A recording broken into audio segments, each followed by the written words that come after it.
guys, welcome back to the 1 year anniversary of Chats from the Blog Cabin. It was 1 year ago today that I went on a challenge and went live with a friend, and it bit and it stuck, and I'm so happy that Julie is joining me today for the 1 year anniversary. And Julie, before we get into your book and what it's all about, tell us a little bit about yourself. Well, first of all, Melissa, thank you so much for having me on. And I'm very honored to be the 1 year guest. That's awesome. A little bit about me. I have been working as a high school counselor for almost 25 years now. So as you can imagine, the ins and outs of education and counseling and teenagers, it's really kept me young. And I feel great about doing that, but I'm also coming very close to the end of my career as a school counselor, and I'll be able to do more things with the book and do things with my dogs. I'll talk a little bit about that later, and other animals and different projects and things that I have moving forward. Prior to that, hodgepodge of jobs. I mean, I was a director of a mental health agency. I sold cars. I was the manager of a clothing store. I was the singer in a rock band. And I've done a lot of community theater and that type of thing. So I have a lot of interests and a lot of things going on. And it keeps me feeling alive and young. And that's what I love. So. I love that. You have definitely had a gambit. I mean, singer in a rock band, high school counselor, clothing store manager. I mean, how in the world did you get to where you are counseling now? Well, it was really interesting. I haven't really told that story before. So I had done this hodgepodge of jobs after I got out of college, did 3 or 4 or 5 different jobs over a period of about 9 years. And I really didn't feel fulfilled in any of them. And so I happened to just read this book called Cultural Literacy. And it talked a little bit about how kids weren't getting enough of the soft skills. They were learning reading, writing, and arithmetic, but weren't learning about culture and that type of thing. And it kind of inspired me to want to do something in education. But I really knew that I wasn't a teacher. I didn't want to be a teacher. I have many talented friends that do that, and they're spectacular at it. One of the silver threads that were going through all the jobs that I had was that people came to me, told me a little bit about their lives, sometimes shared some problems or challenges with them. I even had people in the back of me online at the Publix or the grocery store, telling me about their lives and I'm having this problem and that type of thing. So I reached out to the local college and started looking into counseling types of programs and got accepted for a master's in counseling and went for it. And the rest is history. I've been doing it. I know that it's my calling. And it seems to me that things along the way have always been a calling in kind of a spiritual sense. So, the job and now the book and my dogs and the world of show dogs and things like that as well. So that's the common thread that goes through all of that. I love that. Now, you just talked about show dogs. So tell us a little bit about that. Well, for the past, now it's 11, 12 years, I have been raising and showing champion Basset Hounds and Great Danes. That's been a new love of mine, but just had a litter of 10 puppies this summer. And we are preservation heritage breeders, which means we want to better the breed. We want the absolute best Bassets being bred. And so we do health testing and do all of that. But yeah, I'm one of those crazy dog show ladies that goes around the ring. But it's such a blast. And it's so great to be able to see dogs grow into their own. And I have a dream one day of going to Westminster with a dog that's competitive and being on that basically that stage, the big dog stage, and doing that and having a dog that I'm really proud of in terms of the show life. So I've been just enjoying it, and the friends I've met and the people I've met, and a lot of the stories that I share in the book, I receive them from people that I've met at shows. And that's part of where the inspiration came from too. So it's all, again, interwoven with the silver thread that goes through a lot of the things that have come on my journey through life so far. So with Westminster, are you going to do your Basset Hounds or your Great Danes? Well, who's ever ready? Okay. Who's ever ready? I have a feeling that it'll probably be a Basset, but I co-own a Great Dane with a couple of really great ladies, and she's spectacular and she's doing really well. She's still showing and working on her championship, so you never know, she might be the one.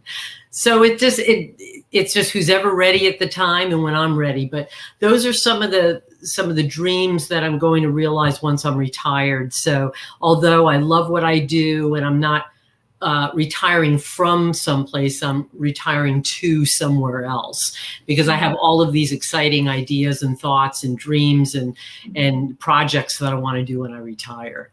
Not to mention hanging out with my pets and also my husband, and probably moving to a beautiful cabin location up in North Georgia or Western North Carolina, that type of thing. Oh, well, I'm in North Carolina. So yeah, North Carolina welcomes you. I'm not in Western, I'm in Eastern. I'm near the coast. Oh, that's great. That's great. That's a place where I plan to visit this summer with a group of friends. So maybe we'll stop by and say hi to the blog cabin. Oh, wow. That's so cool. Now, before we get into your book, you actually sent me a promo video that I want to play because I just love it. I had the chance to play it last night during a live, so I'm going to play it again for everybody to see. That's great. I hope.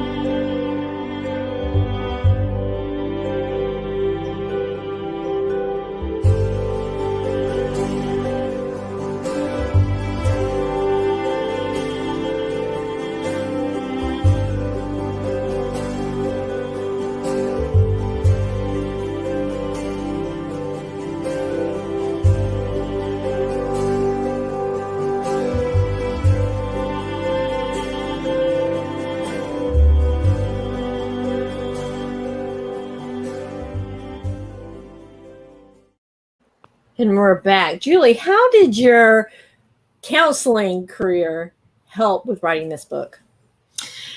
Well, one of the inspirations for the book was stories that I would hear from friends of mine. And as I mentioned, people want to share their stories with me. I'm a connector.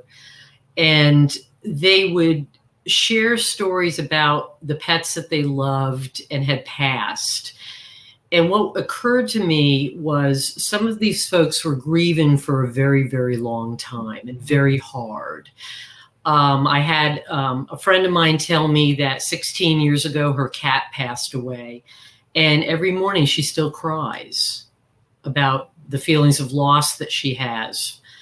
And I just felt like, with my counseling background and my love of animals and working with pets, and of course, having many, many pets pass and experiencing that feeling of loss, I could make a contribution and really help people, because I have been grieving in such a way that I'll share with you a little later, in a way that was a little softer, a little gentler, and a little quicker moving through that process, so that I would get to a point where the memories of the sweet memories of the time that we spent together, my pet and I, either my Flash, my Moselle, Winnie Cooper, Bandit, it wasn't that I was in tremendous pain anymore. It was more a bittersweet, loving memory of the times we spent together.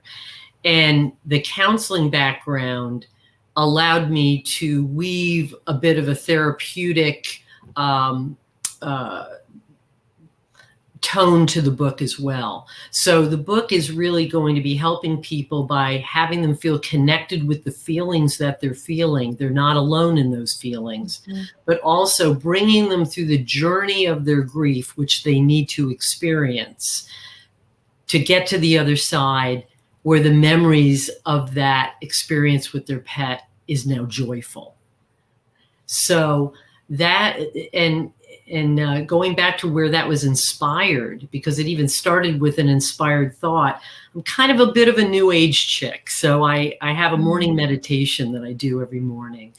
And every once in a while, if the spirit moves me, I'll go ahead and I'll do some meditation in the afternoon or early evening. And I was sitting in my meditation chair, and right after one of my meditations, it just occurred to me that I've always wanted to write a book before, but never thought I would, what would the topic be? And the inspired thought was write a book about pet loss and helping people through that, as you have been able to help yourself with the thoughts and the philosophy and the theories that you have come to bring close to yourself. So that's where the book came from. Of course, not having ever written a book before, I'm a decent writer, but I've never written a book before. I really didn't know how to do that. So I have a friend of mine who wrote a book, and she was involved with a group called Dream Sculpt Media and Books and Media. And I got an author coach who I'll talk a little bit about later also, but he helped bring it to life and gave me different ideas about, how we can form the chapters and things like that. So the book came together. It took a while, a couple of years to write it, but it came out. And when I first held it in my hands for the very first time, I actually have a video of that moment on my Pet Soul Book Facebook page. I just couldn't believe it. And I'm really very proud of it, because I know that it's really going to help people. And that's what it's all about. Well, in full disclosure, I couldn't get through all of it because it kept triggering for me. Sure. Because I have a 10-year-old Shih Tzu who's like my baby. Oh. And I keep thinking, I don't know how much longer we'll have her. And that whole thing triggers me. Absolutely. That's understandable. The book has many many different values to it. There's a little bit about, what to do before it's time. How do I know it's time? There's a part in the book that talks about how you talk to people that you love who have just experienced the passing of their pet. What do you say? What's helpful? What's not helpful? So there are parts of the book that'll help you before. So some folks will say, well, my pet hasn't passed yet, so I don't really need the book. But there's some helpful things in the book that'll talk about, how do you talk with your significant other and get on the same page so that when it is time, you're both thinking of the same thing, as I've experienced when it didn't go well that way. So there are all kinds of things, and you can kind of, shift around a little bit in the book. If one part of it doesn't apply to you right now, maybe something else does. But you're right. I have heard that for some, that their folks are in the living and they're doing well, but they may be older. Or they like, oh my goodness, I don't want to read the book yet because, I don't want to think about that time. Yeah. But the more prepared you are for that time, the easier and the quicker in some cases your grieving process will be, because you'll understand what the book is really about, which is the infinite nature of all things. So I'd love to talk about that part if I could. Go right ahead. Because that's really the crux of it. So when I first had the inspired thought of writing the book, and the reason why the book is called the Pet Soul Book is because I have this belief, and it just feels like home to me, that we as people are actually spiritual beings having a human experience. And so there's this infinite part of us. And so I thought to myself, if that's true, then what if our pets are, spiritual beings having a canine, feline, avian, equine experience, and they have an infinite nature. And I think that anybody that loves a pet and loves their dog, cat, bird, horse, lizard, understands that pet is not just a dog or a cat, but there is a living spiritual being within that animal. So the thing that I thought was so helpful was the fact that people people will get an idea. People will learn to make a shift in their perspective on the death of their pet. Mm-hmm. And they're going to start recognizing the eternal nature of them. And then it teaches pet owners a different way of thinking about it, thinking about that eternal nature. So that when their pet passes into a non-physical form, they're still there. Mm. They've just changed form. They've changed from physical being to a spiritual being. And then it's up to you as the person who's experiencing that, whether you're ready to go to the next step, which would be looking for signs. You know, a lot of people will say, I saw a cardinal, and that's a sign of, you know, my Uncle Harry, or, you know, what have you. Well, I've seen signs, and sometimes you can even experience, if you're open to it, you can even experience some physical manifestations. Some people that in the book that I interviewed have seen physical manifestations of the pet that has passed, or they've heard the the paws on the stairs of their cat that passed away 2 weeks ago, or what have you.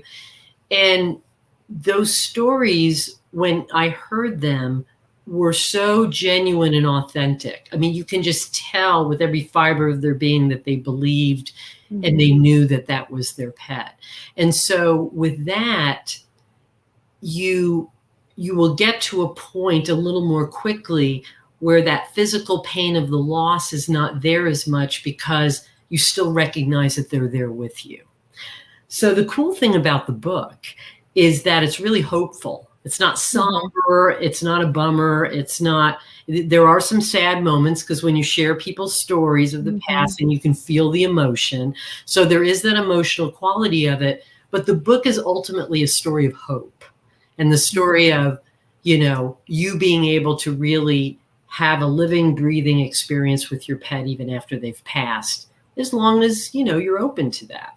So at one point in the book, I speak to my science folks, because I have a lot of science folks in my family that are going to say, what's all this woo-woo stuff about spirit and, new age and new thought and all that kind of stuff.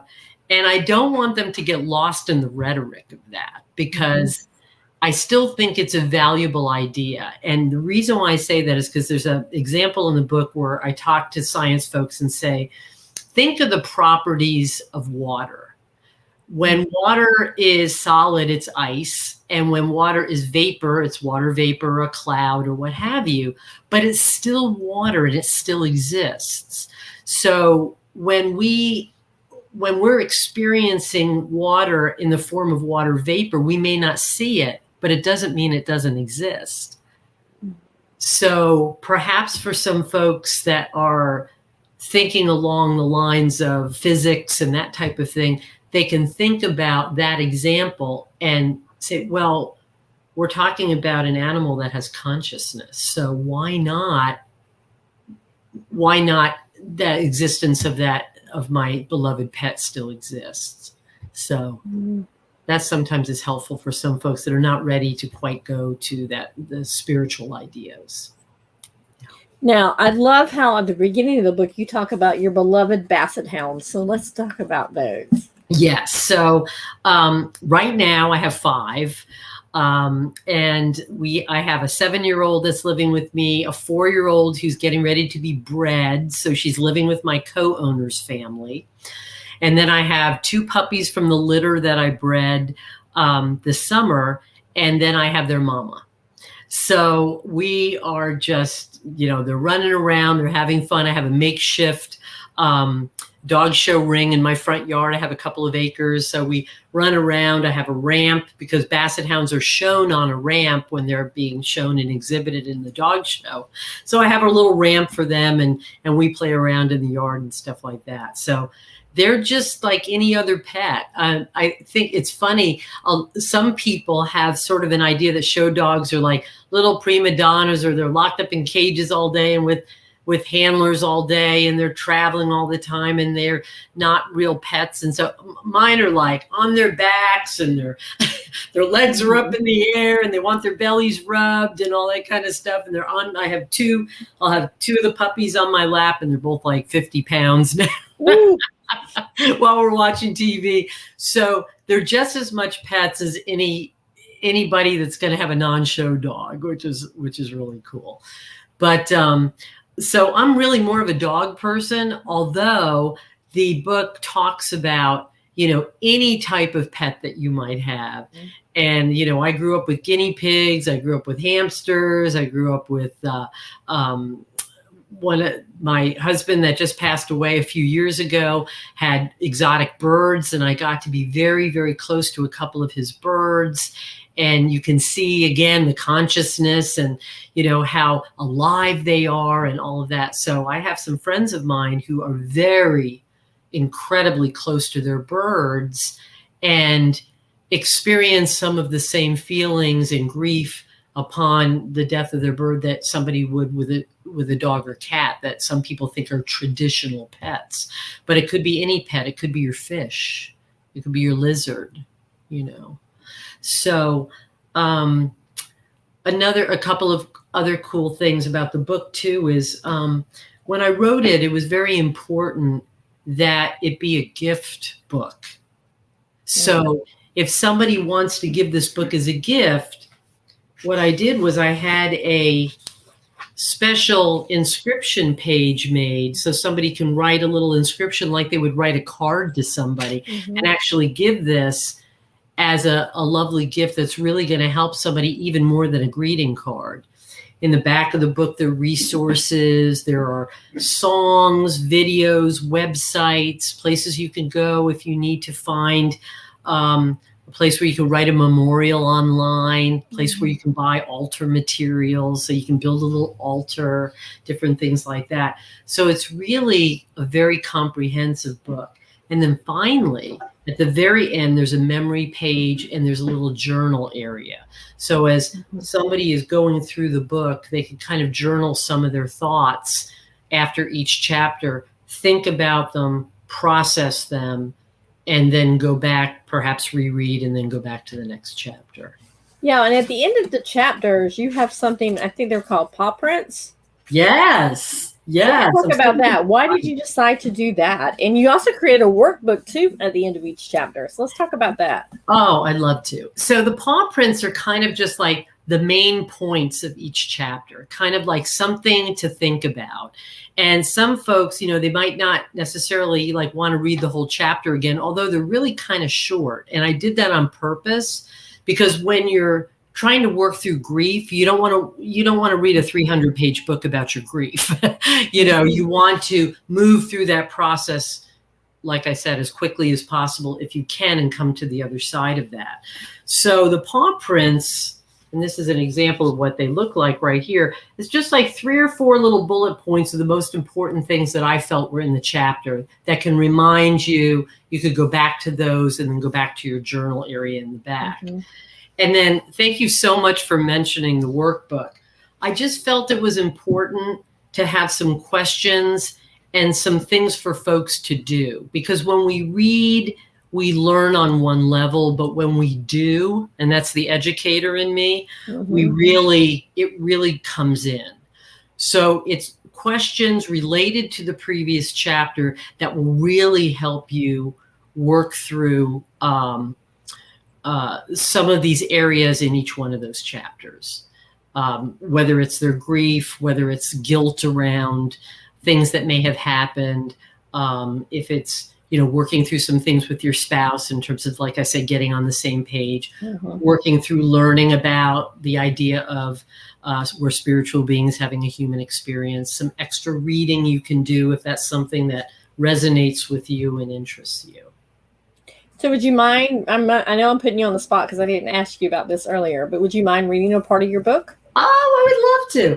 As a matter of fact, I thought that I would read, the neat thing that I found is as I was starting the research for the book, I found so many things that were so apropos. And so at the beginning of each chapter, there's either a quote, a poem, and they all relate to that particular chapter. And they're very poignant most of the time. But they bring forth that, again, that idea, and I'm going to say it over and over again, the idea of we're spiritual beings having a canine or feline experience. So yeah, I'd love to. So, so for me, it is my belief that this is the true spiritual nature of your beloved pet. You can choose to look at your pet's loss differently. That is one of the reasons why the book has been written, and I'm sharing this different way of experiencing your grief. In the 2018 movie, Mary Poppins Returns, there is a line that says, "Nothing's gone forever, just a little out of place." I just love that little nugget of wisdom. Thinking of your pet's death differently does not mean you're not going to feel the pain and you're not going to grieve, but once you can make the shift, it will feel less like a loss because you will connect with your pet's infinite nature more than the physical nature. So if you can make that jump to they are infinite beings, then they are really not lost. They have just changed form. Author Annie Kagan says, when you realize that other dimensions exist, you'll never think of life, death, yourself, or the universe in the same way again. And in the same vein, Ernest Montague says in his Rainbow Bridge blog, dogs never die. They don't know how to. When you think your dog has died, it has just fallen asleep in your heart. And by the way, it is wagging its tail madly, you see, and that's why your chest hurts so much and you cry all the time. But don't get fooled. They are not dead. There's no such thing, really. They are sleeping in your heart, and they will wake up usually when you're not expecting it. It's just who they are. Dogs never die. They don't know how to. And although Mr. Montague is musing about dogs, this sentiment can be applied to any pet, from hamster and fish to pig or horse. I love that. Yeah. Dogs never die. If only it was actually true that the fish may stay as long as they do. I know. It really is. It's so hard. And one of the things that I think makes it so hard, you bring up such a good point, that it's so difficult, is because I believe that they are, dogs and cats and any pet are the ones that can really show us what unconditional love really is. I say something in the book that I can get up in the morning and my hair can be on one side and my mascara has run from the night before. I had bad breath, and I'm going to walk out of my bedroom and my dog is still going to be happy to see me, or my cat is going to be jumping up on me, or my horse is going to want to nuzzle me, you know? And we don't really find that level of unconditional love in human beings. It's just really, really difficult for us to be able to express ourselves with others without judgment, or, you know, so in feeling that, in really feeling that unconditional love, we take their passing affects us so deeply. Because that's something that we crave so deeply also. And in this day and age with COVID and people kind of locked in their homes, things are loosening up a little bit more, but there are a lot of people that are still fearful of leaving. There's some folks that their pets are their significant others. They're the ones that, you know, they go to sleep with at night and they talk to during the day. And so when they pass, it's just as devastating and just as deep and difficult as if it, in some cases, could be a human significant other. So I think that's why the book is so timely now, in that, you know, folks are going to really need that support and maybe not find it on a Zoom call or what have you, but, you know, they can have something very intimately next to them where they can hold it in their hand and read through the pages and hopefully hear my voice and feel the level of emotion that I have saying, you know, it is okay. You know, we understand.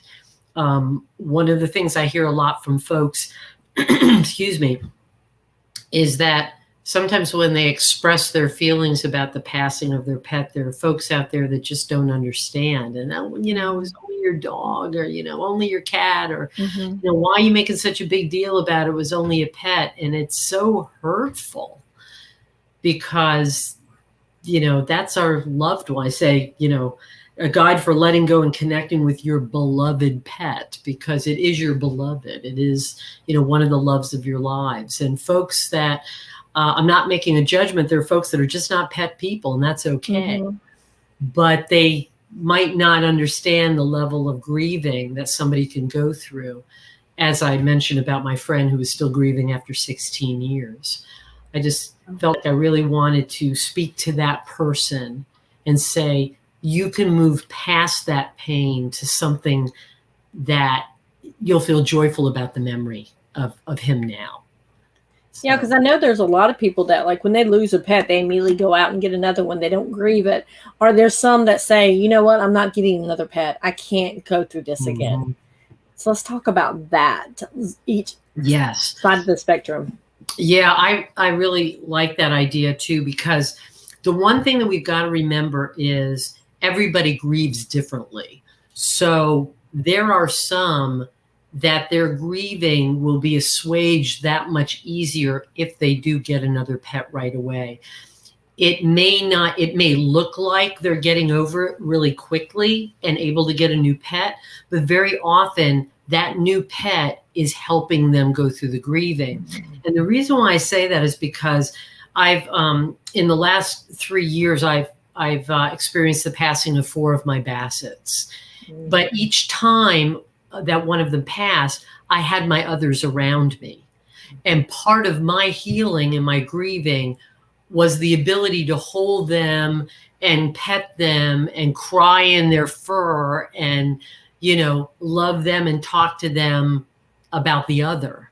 And so there was this level of comfort that they gave me. So I do have a friend of mine who had a puppy that passed very tragically. It wasn't her fault. It was just, you know, it had an illness that was unfortunate. It was a young puppy. And she was able to get another puppy a couple of weeks later who has just been the love of her life. And it helped her get through the grieving of the other. And I was very proud that she was able to recognize that that's what it was for her. And then on the flip side, there are those folks that really need the time to be alone with the memory and maybe cry with a picture, maybe cry with an altar, maybe have the paw print, or a lot of pet crematoriums and different services that come out. There's some pet euthanasia groups that come out and will do euthanasia in the home, and they will gather a little bit of fur and maybe do a paw print with ink on a piece of paper for you that you can frame, or they'll do a paw print in clay for you. So you have that lasting memory of your pet. And I can tell you, I was really, really surprised because of my feelings about the infinite nature of the spirit and all of that with the book. I didn't feel like it was necessary that I necessarily had the cremains of my pets. But after the passing of my Moselle and Flash that we read about in the book, I did offer them to the local pet crematorium, which happens to be owned by a very good friend of mine. And I had them cremated, and I got this lovely little box that I have with their names on it. But what really moved me so much was I opened a card that was in the package, and it had a beautiful paw print of Moselle with her name on it and a little glassine case with her fur. But the paw print, Melissa, I mean, I could see her paw in that print, and I felt like she was close to me just looking at it. It was, I was shocked by my reaction to it, actually. I didn't realize that it would be that meaningful. So those are the types of things that for folks that are not ready to perhaps get another pet and may never get another pet, those are the things that will comfort them moving forward, and that's just fine. I know when our beloved pets passed, we have rose garden back there, and we plant a rose bush for each one of them. And we try to pick out a color that kind of signifies their personality. Like our dog Tutu, who we had since she was like a baby, and it was really hard to see her go because she had been seeing the girls grow up. She grew up with the girls. I mean, we had her mom, and we picked out a beautiful yellow rose bush for her because she was always happy no matter what. Another dog came in our yard at one time and attacked her, and she still wanted to play with the dog. Oh. I mean, really, tried to bite her, and she's over there wagging her tail, and looks like she's always had a smile on her face. Like, wow. she never met anybody that she couldn't like, that she didn't love, or another dog.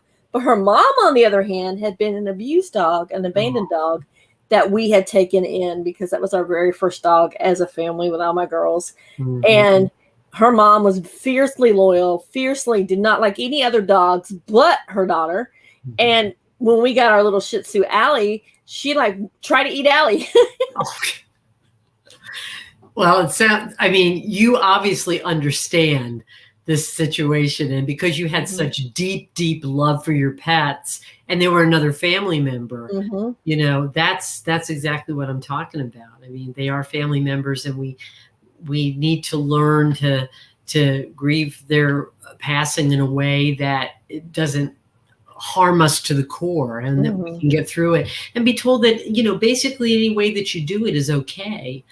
And as long as you do get through it, so that, you know, your beloved pet, I think to myself, and maybe this is a bit of a reach, but I really do think this, that they bring us so much joy, just like yours brought so much joy to the family growing up, with the kids growing up, and had bonded so much, even with that very harsh upbringing, that one that came from the shelter. And they just, you know, they want you to be happy. So after they pass, I feel like they want you to get through that grief as quickly as possible, because they would want you to feel joy again and think of their memory in a joyful way and not in a sad and painful and hurtful way.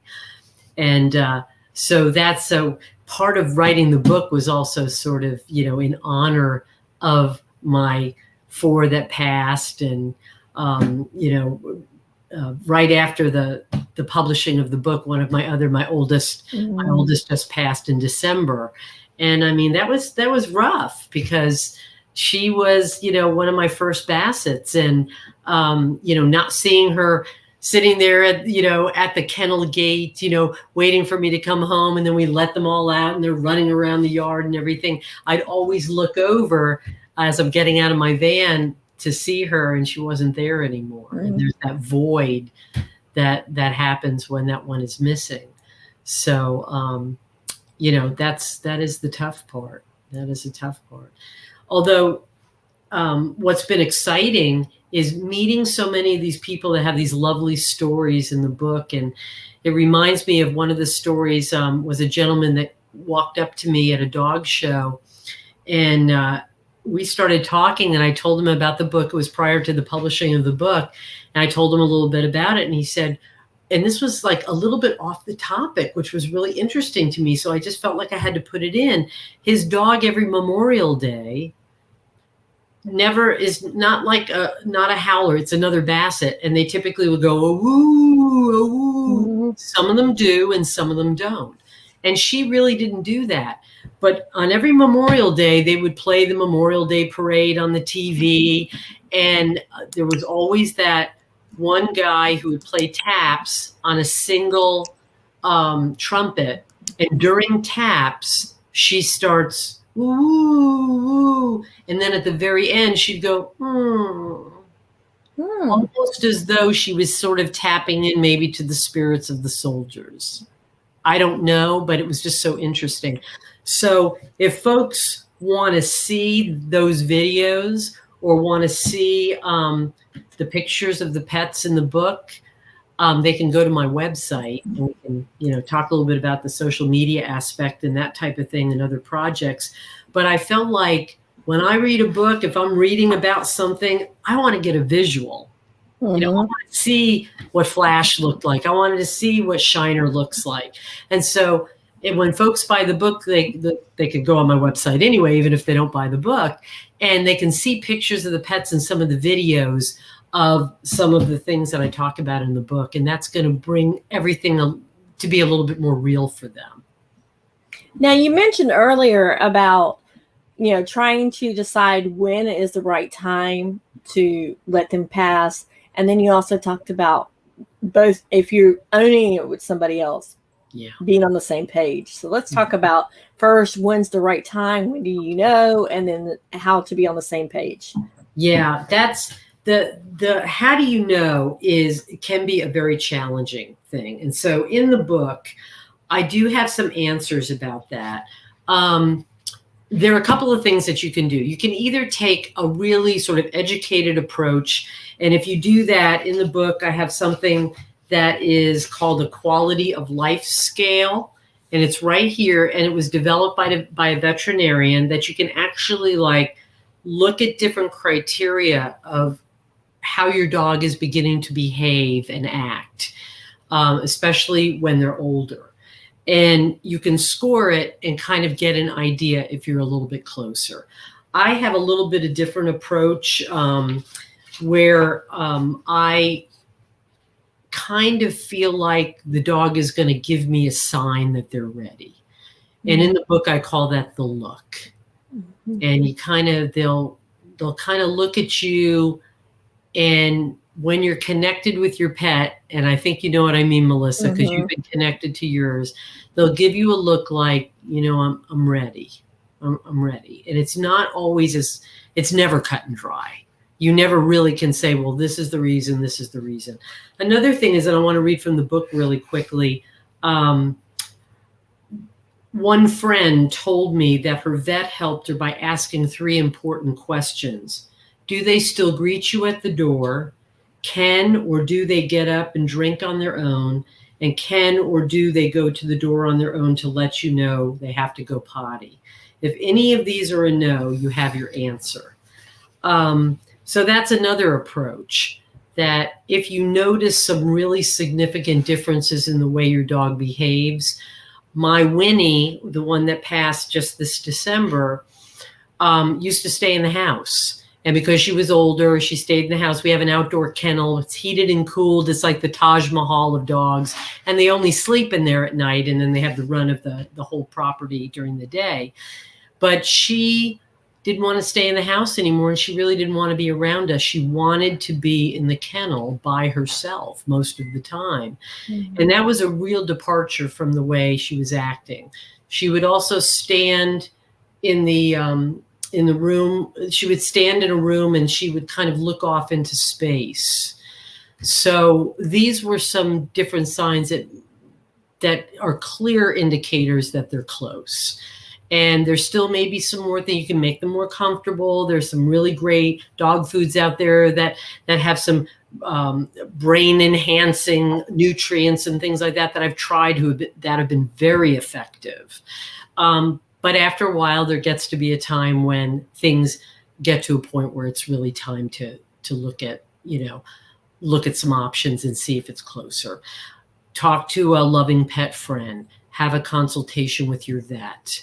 Or if you have a breeder friend that's very knowledgeable, talk to your breeder friend, or talk to a rescue friend who has experienced the loss of many pets or the death of many pets. So I think that's certainly something that can help. And then your other question was about being on the same page with your significant other. One of the stories in the book I talk about is of my, we had a beagle named Bandit that my husband and I had purchased. And he was just like the love of our lives. He was so much fun, but he developed cancer and we had some surgery done. It looked really good, but the cancer came back pretty quickly after. And I had felt like Bandit had given me the look at one point, but he was still eating and drinking and pooping and peeing. And that's a lot of times the physical signs that maybe it's closer to the time when they don't do that. But I think there's more. And in this particular case, we were keeping him comfortable with medication, but I still felt it was close to his time. And my husband didn't feel that way. He felt like he wanted a more definitive, he wanted some more definitive signs of that. So it was pretty painful because I felt like that maybe he wasn't, we couldn't keep him quite as comfortable as I felt like we needed to. But at the same time, I wanted to also respect the feelings of my husband too and how he felt. And eventually, it didn't take that long. Eventually, we came to an agreement of when it was time. But that can be really painful. So if you can have a little discussion about, well, when will you know, honey? And when will you know? And even with the children, helping them sort of prepare for that. I don't directly address it in the book because I do have some plans on possibly doing a pet soul book for kids. But bringing children, even young ones, into the understanding of the passing of the pet because it's part of life. Also being open with your emotions around it. If you're crying, being okay about crying in front of the children about the sadness you're feeling about the death or the passing.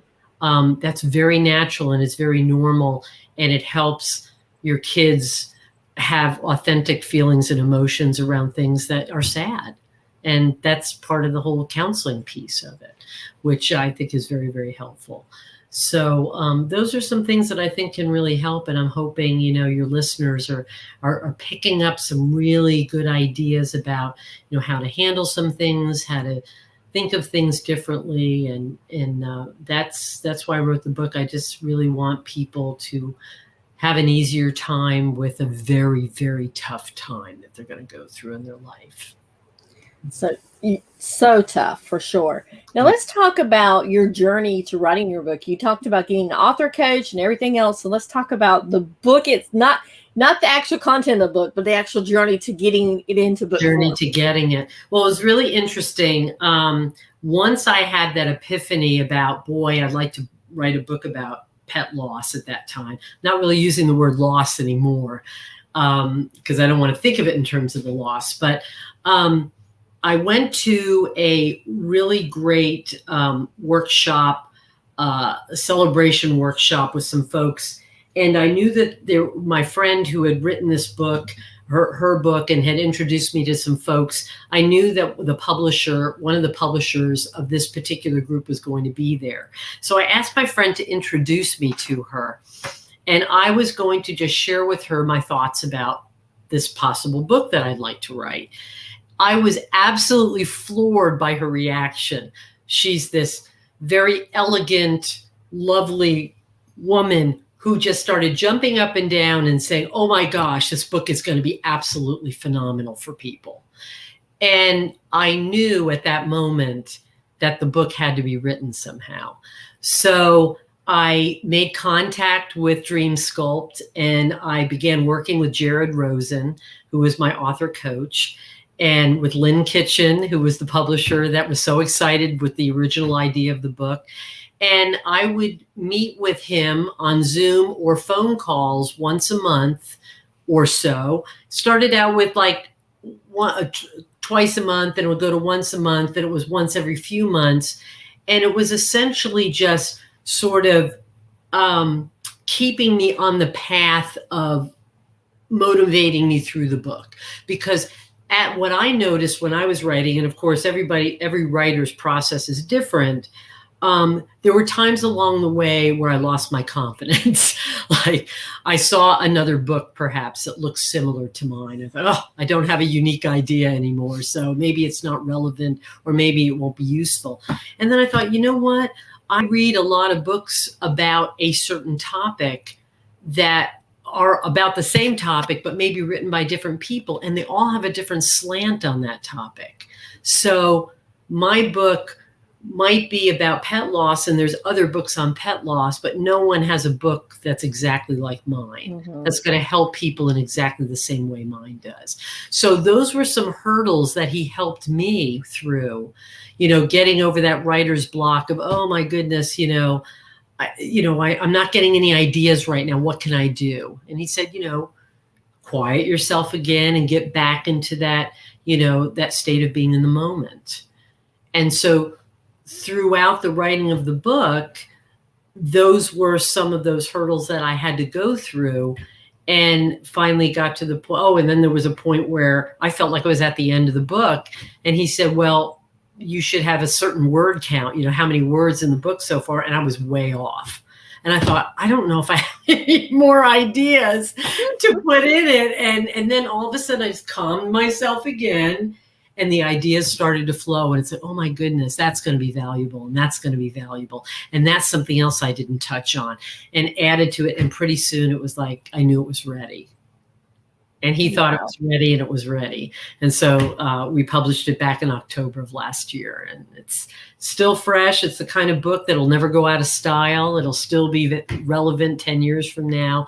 So I'm really looking forward to the journey after COVID with the book, which will allow me to attend some conferences and, get books in the hands of people through veterinarians, perhaps through pet crematoriums, through friends and family that just want to gift the book, to people seeing it on Facebook or Instagram, or see the video, see it from Chats from the Blog Cabin. Thank you so much.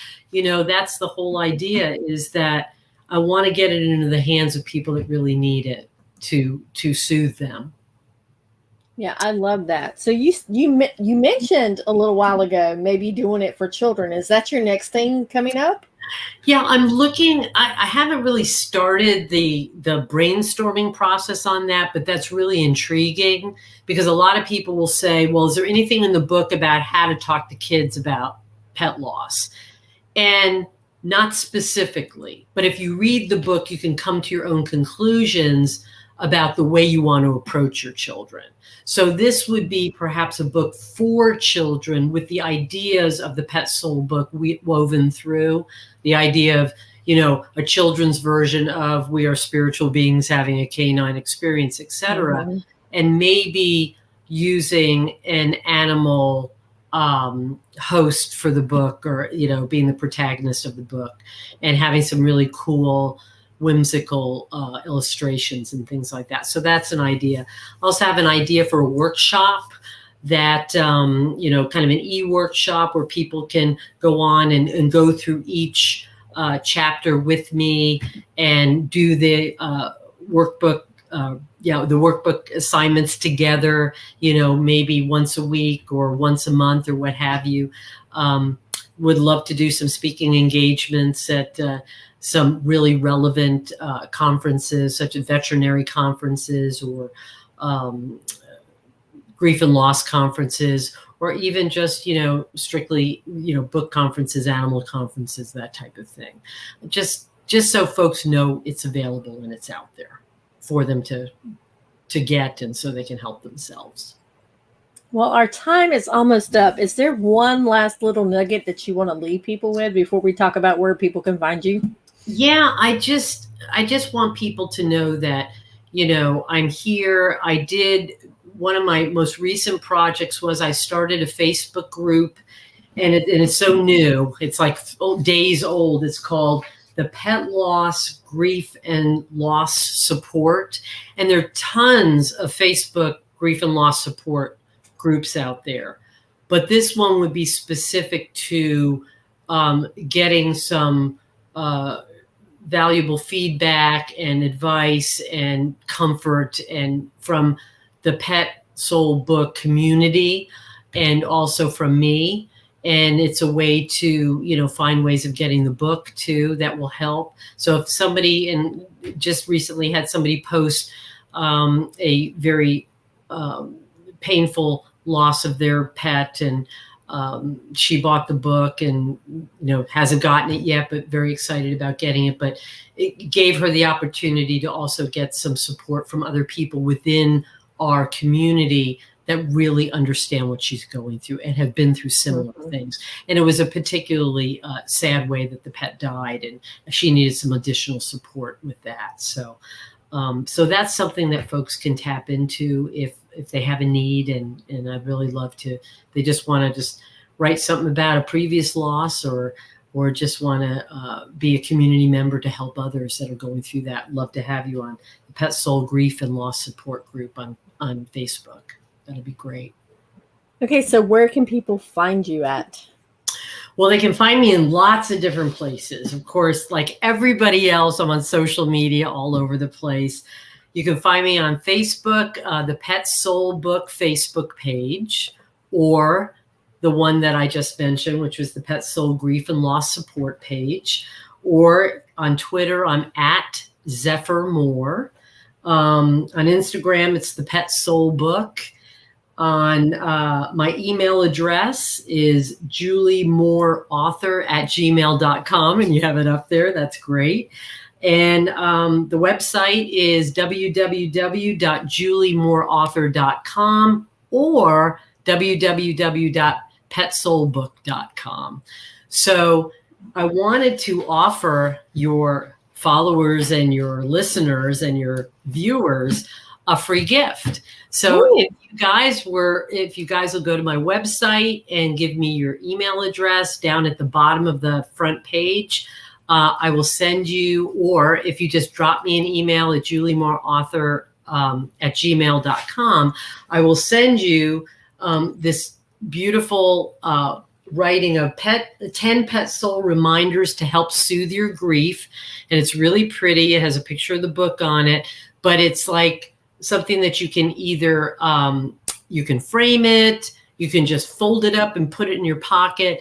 And if you're going through something and you just need a couple of little soothing things to get you through, and you don't have time to read your book, you're at work, but you're going through a hard time, you can pull this out of your desk, and we have 10 days of different little things that can help you soothe your grief at the time. And all of these things come directly from the book. And I'd love to send one to each and every person, a PDF file of that sends me their email address, and I'll put you on my mailing list, and you can find out where I'm going to be and where I'm speaking and different things like that. I'd love that.